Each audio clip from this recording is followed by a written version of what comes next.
Good day everyone, I'm Kaylee Sevilla and I'm going to present what is leadership.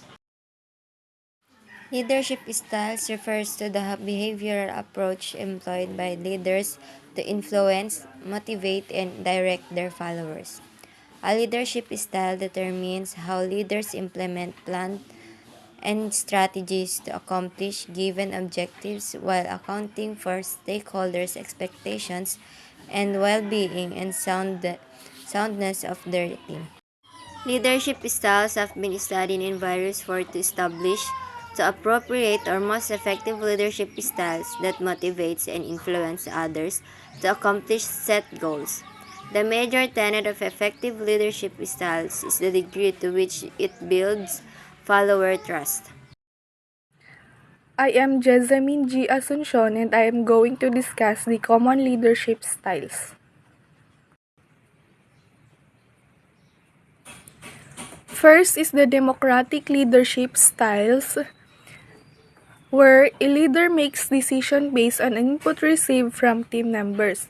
It is a collaborative and consultative leadership styles where each team member has an opportunity to contribute to the direction of ongoing projects. However, the leader holds the final responsibility to make the decision. In democratic leadership, imagine a project meeting where the team discusses a critical decision.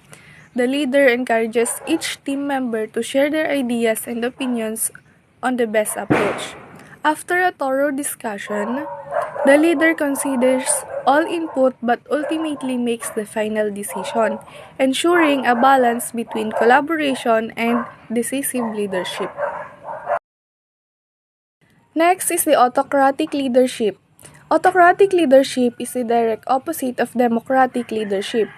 In this case, the leader makes all decisions on behalf of the team without taking any input or suggestions from them. The leader holds all authority and responsibility. They have absolute power and dictate all tasks to be undertaken. There is no conclusion with employees before a decision is made.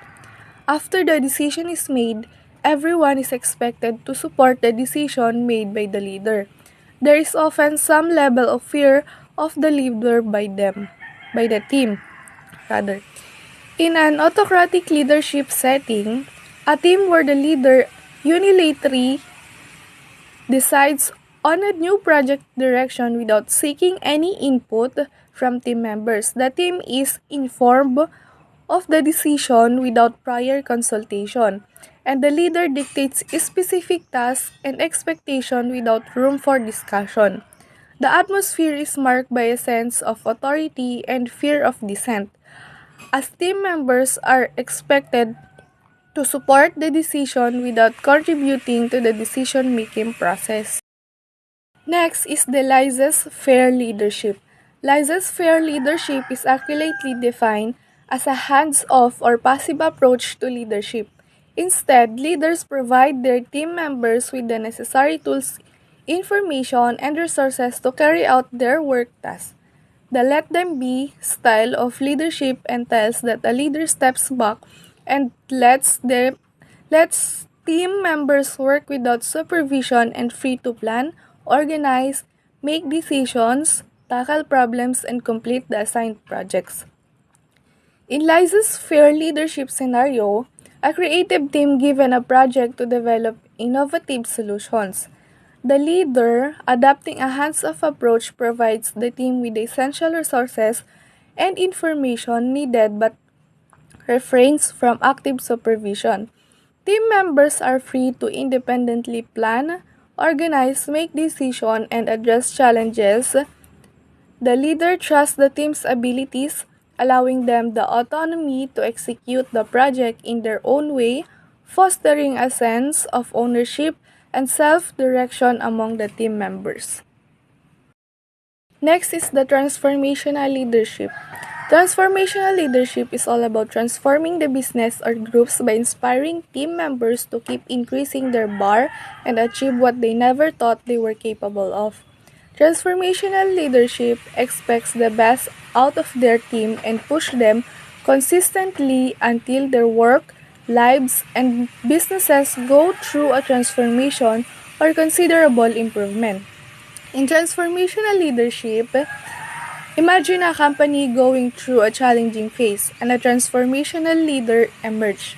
This leader inspires the team by setting a vision of not just overcoming obstacles but achieving unprecedented, unprecedented success. Through motivational talks, the leader instills confidence in team members, encouraging them to surpass their perceived limits. As a result, the team collectively strives for excellence, achieving remarkable improvements in their work and the overall success of the business due to the transformative influence of the leader. Next is the transactional leadership. Transactional leadership is more short-term and can best described as a give and take kind of transaction. Team members agree to follow their leader on job acceptance. Therefore, it's a transaction involving payment for services rendered. Employees are rewarded for exactly the work they would have performed. If you meet a certain target, you receive the bonus that you've been promised. It is especially so in sales and marketing jobs. Example, consider a sales team with a transactional leader. The leader sets clear expectation and promises bonuses for achieving specific sales targets. Team members agree to these terms upon joining. As the team meets their targets, individuals receive the promised bonuses precisely for the sales they have generated. The relationship is transactional. Employees deliver the expected results, and in return, they receive the agreed upon rewards. This structured approach is common in sales and marketing roles where clear goals and immediate rewards drive performance. Bureaucratic leadership is a go-by-the-book type of leadership. Process and regulation are followed according to policy with no room for flexibility. Rules are set on how work should be done, and bureaucratic leaders ensure that team members follow this procedure meticulously. Input from employees is considered by a leader. However, it is rejected if it does not conform to organizational policy. New idea flow in trickle and a lot of red tape is present. Another characteristic is a hierarchical authority structure implying that power flows from top to bottom and is assigned to formal titles. So, bureaucratic leadership, may word dito na naka-highlight dito na go by the book. Ito is para siyang batas na kailangan na din natin sundin. Example, sa isang company, ang dapat mong gawin para tumagal ka doon at hindi ka tatanggalin basta-basta ay dapat mong sundin yung mga simpleng rules and regulation ng company. So, ganito yung bureaucratic leadership.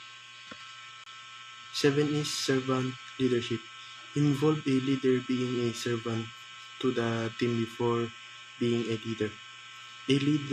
A servant leader strives to serve the needs of their team above their own. It is also a form of leading by example. Servant leaders try to find ways to develop, evaluate, and inspire people from following their lead to achieve the best result. So, servant leadership naman ay isang halimbawa na lang dito ay yung itong thesis natin na para maging maganda at maayos ang kalalabasan nito ay kailangan ng isang leader na pangunahan nito para may kahit may mga kasama mo or ma-inspire mo sila na ganito ang sipag ng leader namin at nakikita namin siya na pagod na kaya kailangan namin siyang tulungan. Kaya servant leader is to inspire people from following their leads to achieve the best results. So, servant leader, kailangan talaga na pangunahin nito para maganda magiging resulta ng ginagawa. Next is, what is management style? A management style is a way which a manager works to fulfill their goals. Management styles include the way that a manager plans, organize, make decisions, delegates, and manage their staff. Next is, it can vary widely depending on company, level of management, industry, country, and culture, as well as the person themselves. And also, management style is an effective manager, someone who can adjust their management style in response to different factors while keeping their focus on successfully achieving targets. So, dito sa management style ay isa tong estilo ng pamamahala ay na para estilo ng pamamala or paraan kung saan gumagawa ang isang manager upang matupad ang kanilang mga layunin. Kasama nito ang mga estilo sa pagpaplano, pag-oorganisa or pagpapasya, pagde-delegate at pamamahala ng isang manager sa kanilang mga tauhan. So, yun ang management style. So, type of management style, we have three. First is autocratic management style, second, democratic management style, and lastly, laissez-faire management style. So, autocratic management style. This type of management follow a top-down approach with one-way comb. This is the most controlling of the different management style, with the management making all workplace decision and holding all of the power, communication from bosses to employees. So, ang ganitong uri ng pamamahala ay sumusunod sa isang top-down na diskarte na may one-way ito ang o one-way yung pagkokontrol sa iba't ibang pamamahala, kung saan ang pamamahala ang gumagawa ng lahat ng decision sa lugar ng trabaho at hawak ang lahat ng kapangyarihan. So, communication mula sa ito nagsisimula sa communication mula sa boss hanggang sa kanyang mga empleyado. This is the subtype of autocratic management style. First is authoritatively management style. In this style, managers dictates exactly what they require the subordinates to do and punish those what do not comply. Second naman is persuasive management style. In this style, managers use their persuasive skills to convince employees that are unilateral decisions that the manager implement are for the good of the team, department, or organization. And lastly, the paternalistic management style. In this style, the manager acts with the best interests of their subordinates at heart. Usually, the organization will refer to staff as family and ask for loyalty and trust from the employees. Democratic management style.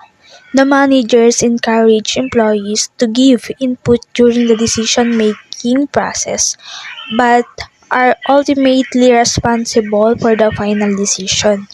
Communication goes both ways, top-down and bottom-up, and team cohesiveness is increased, which is yung manager yung nag-i-encourage sa mga employees na i-input nila yung mga desisyon nila sa kanila magiging process.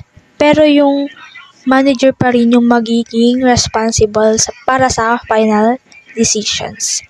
Which is dito pumapasok yung pag-i-increase nila sa kanilang teamwork. The subtypes of democratic management styles.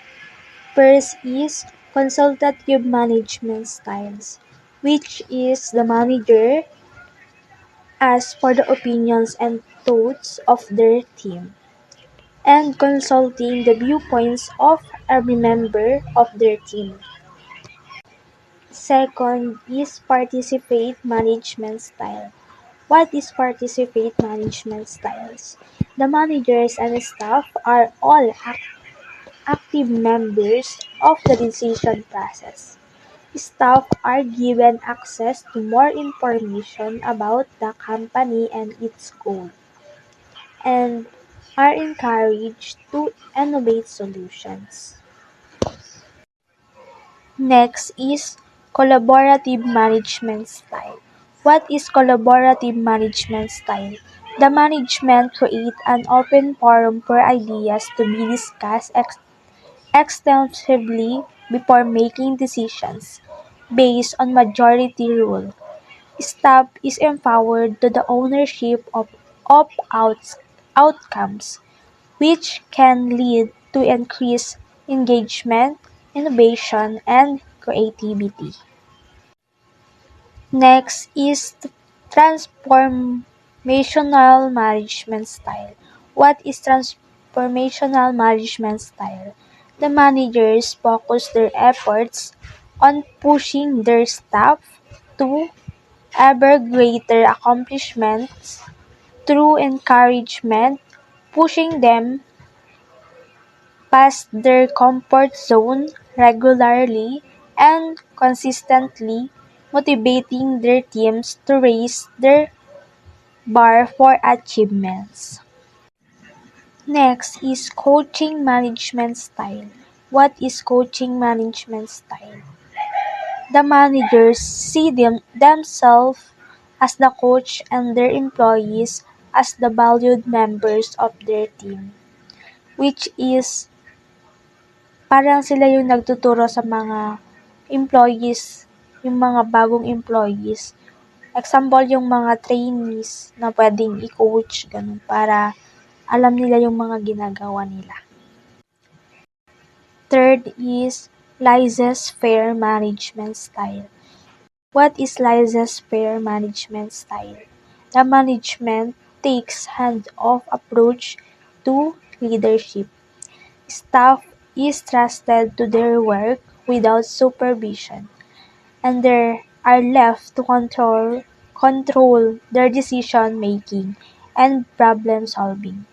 Management is present at the delegation and delivery stages of work, but otherwise step back and give staff the freedom to control their workflow and outcomes.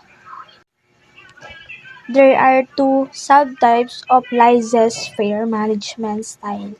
One is delegative management styles and two is visionary management style. What is delegative management style? The manager is only present to assign tasks, although they still are responsible for tasks being completed successfully. Once the task is assigned, then the employees are empowered to do their work as they see fit. Second, what is visionary management style? The managers lead through inspiring their staff. Leaders plan their goals and reason behind them, convincing their teams to work toward executing their visions. What is management? It is a social process involving responsibility for economical and effective planning and regulation of operation of an enterprise in the fulfillment of given purposes. And it is a dynamic process consisting of various elements and activities. These activities are different from operative function like marketing, finance, purchase, and etc. Rather, these activities are common to each and every manager irrespective of his level or status.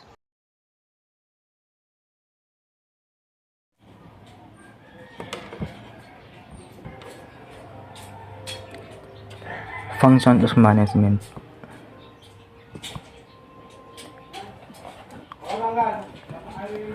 What is management? Management has been described as a social process involving responsibility for economical and effective planning and regulation of operation of an enterprise in the fulfillment of given purpose.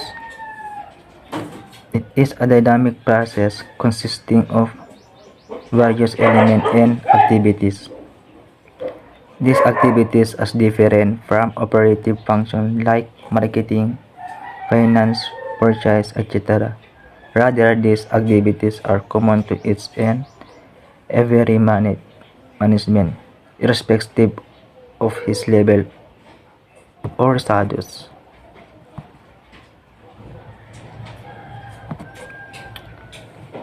Number 1. Planning. It is the basis function of management. It deals with chalking out of future course of action and deciding in advance the most appropriate course of action for achievements of predetermined goals. A plan is a future course of action. It is exercised in problem solving and decision making.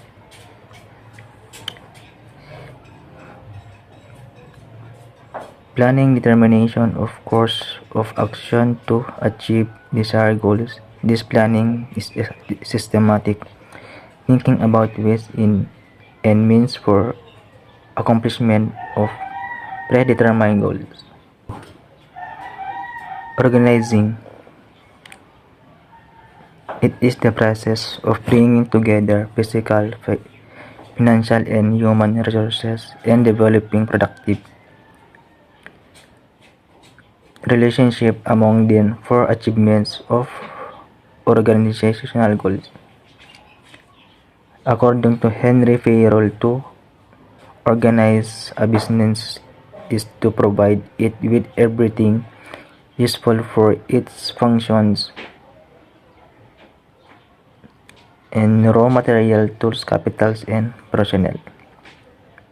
To organize a business involves determining and providing human and non-human resources to the organizational structure, organizing and process involved. Identification of activities, classification of grouping of activities, assignment of duties, delegation of authority and creation of responsibility, coordinating authority and responsibility relationship. Number 3. Staffing. It is the function of manning the organizational structure and keeping it managed. Staffing has assumed greater importance in the recent years due to advancement of technology, increase in size of business, complexity of human behavior, etc. The main purpose of staffing is to put right men and women in the right job, square pegs in square holes, and round pegs in round holes.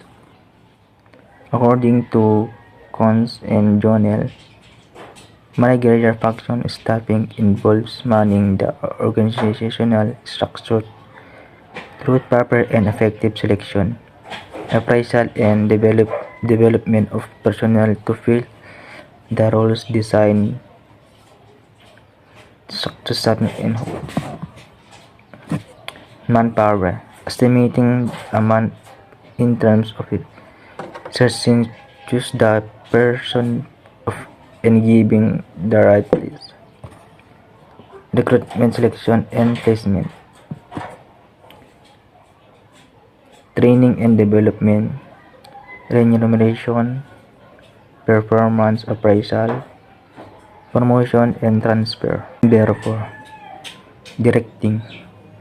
It is the part of managerial function which actuates the organizational methods to work efficiency for achievement of organizational purpose, it is considered life spark of the enterprise, which sets it in the motion and action of people, because planning, organizational, and staffing are the more preparation for doing the work. Direction is that interpersonal aspect of management which deals direction with influencing, guiding, supervising motivation subdomain for achievements of organizational goals. Direction has following element. Supervision implies overseeing the work of subordinates by their superiors. It is the watching and director work and workers. Motivation means inspiring, stimulating, and encouraging the subdomains with zeal to work positive, negative, monetary, non-monetary incentives may be used for purpose. Leadership may be defined as a process with which management guide and influence the work of subordinates in desired direction. Communication is the process of passing information, experience, opinion, etc. from the one person to another. It is the bridge of understanding. Number 5. Controlling. It implies the measuring of accomplishment against the standard and correction of deviation, if any, to ensure achievements of organizational goals. The purpose to controlling it ensure that everything occurs in conformities with the standard. An efficient system of control helps to predict deviation before they actually occur. According to Kohn and Jonel, controlling is the measurement and correction of performance activities of subordinates in order to make sure that the enterprise objectives and plan desired to object them as being accomplished. Therefore, controlling has following steps. Establishment of standards performance, measuring of actual performance, comparison of actual performance with the standard, and finding out deviation, if any, corrective action.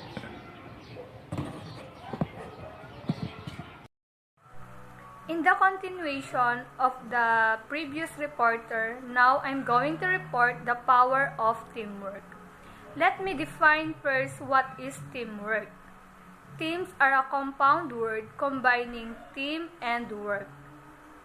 Teams are a form of groups normally dedicated to production or problem solving, while the work is the activity or a task of use enhanced problem solving. So this implies that enhanced problem solving is achieved through teamwork, which diverse perspective, skills, and experience. So in addition, through teamwork, members can contribute unique insights, challenge assumptions, and engage in effective brainstorming, leading to improved decision making and problem solving outcomes. Increase productivity in teamwork. So, the main point of this report is to emphasize the positive impact of collaboration within teams on productivity. It highlights how working together well, it allows individuals to leverage their strength and compensate their weaknesses. Improved communication. So this implies that the critical role of improved communication in fostering the effective teamwork. So the open and transparent communication, which is they shared information to each other, exchanging feedback, and engage in discussion about the progress. Enhance learning growth in teamwork. Based on my understanding, the main point of this report is that working in collaborative environment enhances learning and growth. It emphasizes the collaboration, exposes individual to diverse perspective and knowledge within a team. This exposure provides opportunities for team members to learn from one another, acquire new skills, and expand their horizons. Lastly, boost employee engagement and satisfaction. So, the effective teamwork of boost employee engagement and satisfaction when the team is collaboratively well. It creates sense of belonging about the team. The positive team environment can lead of higher level in engaging and satisfaction of the employees. Staff development and coaching. Definition: staff development refers to the continuous process of enhancing the skills, knowledge, and capabilities of employees to help them perform their current job responsibilities effectively and prepare for future roles. Ang staff development ay isang proseso na ginagawa sa mga empleyado para maging mahusay sila sa dagdagan pa ang kaalaman nila sa trabaho. Ito rin ay nakakatulong sa kanilang pakikipagkapwa sa kanilang mga kasama at sa kanilang trabaho naman. Kung may dumating na problema, alam nila kung paano ito lulutasin. Objective. Ito ang layunin ng ini-expect ng staff development is: first, improve job performance. Second, facilitate career growth. Adapt to change in technology and industry. And the last is enhance employees' engagement and satisfaction. Methods. First is training to program and workshop. Second is profession development courses. On-the-job training, mentorship and coaching conference and seminar. Ang mga methods na ito ay ginagawa para sa mga mapatibay ang pakikisalamuha nila sa kanilang kapwa, maging masaya, maayos at mahalin nila ang kanilang trabaho. And the last is for benefits. Ito ang magandang dulot ng mga empleyado. One is increase productivity and efficiency. Second, improve employee morale and job satisfaction. Enhance organization performance, and the last is reduce turnover. Coaching. Definition of coaching is involve one-on-one relationship between a coach and employee aimed at improving specific skills, addressing performance issues, and fostering professional development. For example, if an employee is underperforming and not meeting their objectives, a few coaching sessions might help them identify what's preventing them from being productive as they should be. So, ang empleyado ay dapat sila ay magtulungan sa kanilang coach upang pabutihin ang kanilang mga performance. So, we have 4 objectives. One is identify and overcome challenge. So, means dapat maging positivity mindset and planning what are you doing in life always a good idea mindset. Second is develop specific skill. This means that you should work on improving certain abilities or talent in order to become better at something. For example, kung gusto mong maging isang mahusay na manlalaro ng basketball, ay maaaring paunlarin ang iyong kasanayan tulad ng dribbling, shooting at teamwork at iba pa. And the third, enhance leadership capabilities means to improve or strengthen one ability to lead others effectively. For example, a manager might attend a training program to enhance their leadership capabilities, be learning new techniques for motivating employees, or managing conflict in the workplace. And the last is support career growth and goal achievement. Support career growth means providing assistance to help someone progress in their job or profession, such as offering training opportunities or mentorship, while goal achievement refers to reaching personal objective which can include both professional and non-work related operation. And next, key future. Personal guidance refers to receiving individualized support or individual that is tailored specifically to your needs and preferences.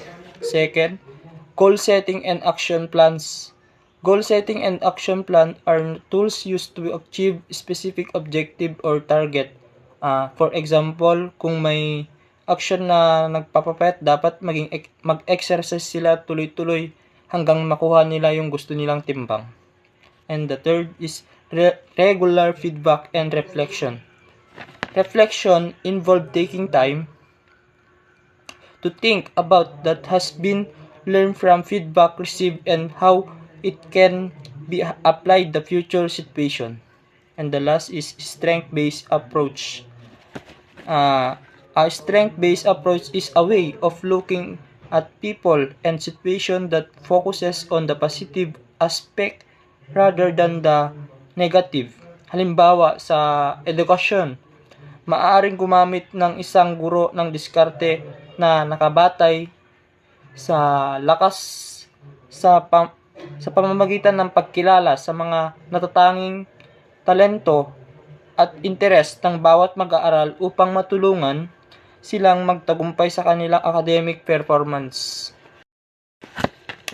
And next is benefit. One is improved performance and goal attainment. The given text is saying that something has gotten better and as a result people are achieving their goals more effectively. The second is increased self-awareness and self-confidence means that a person has become more aware of their own thought, feeling, and behavior. For example, if someone become more aware of their communication skills through self-reflection or feedback from others, they may feel more confident in public speaking or social situation. The third, enhanced problem-solving skills means that a person has become better at finding solution to problem. And the last is strengthened relationships between employees and manager.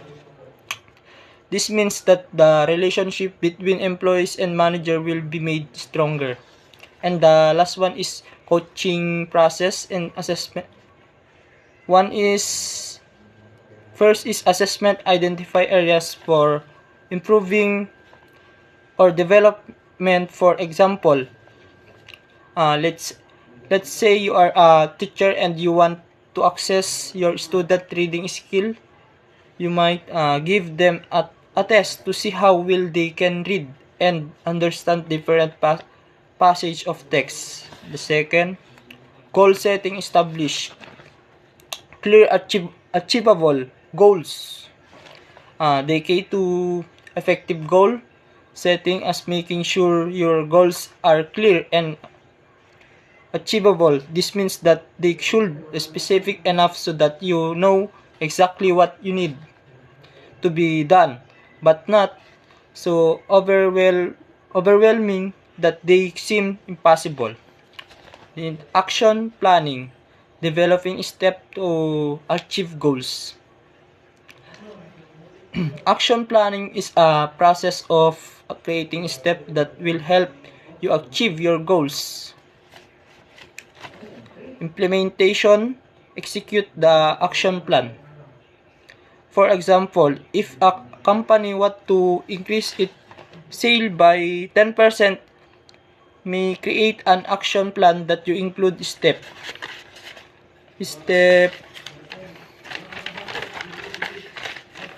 as increasing marketing effort, improving customer to service and offering promotion or discount.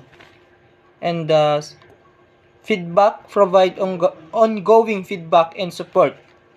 In the context of providing ongoing support, feedback is important because it allows us to give people the guidance they need to grow and develop over time. And the last, evaluation, assess progress and adjust as needed. Means to check and measure progress at performance against a set of goals or standard. For example, imagine you are trying to learn a new skill like playing the guitar. And that's all. Thank you.